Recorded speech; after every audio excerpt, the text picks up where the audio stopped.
અમદાવાદ નજીક Chandkheda railway crossing છે. દિવસ દરમિયાન અહીં બધું સામાન્ય લાગે છે. લોકો આવે જાય છે, ટ્રેન પસાર થાય છે.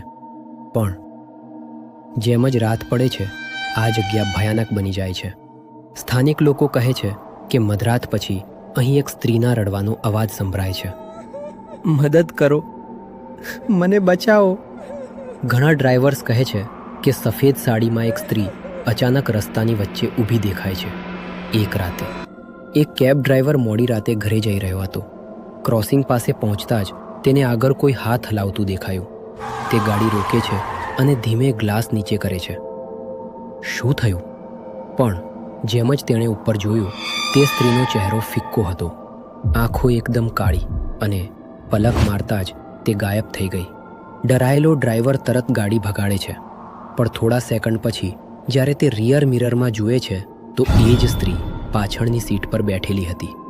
અગલી સવાર લોકોએ કહ્યું કે વર્ષો પહેલાં અહીં એક ભયાનક અકસ્માતમાં એક સ્ત્રીનું મૃત્યુ થયું હતું અને કદાચ તે આજે પણ લિફ્ટ માગી રહી છે.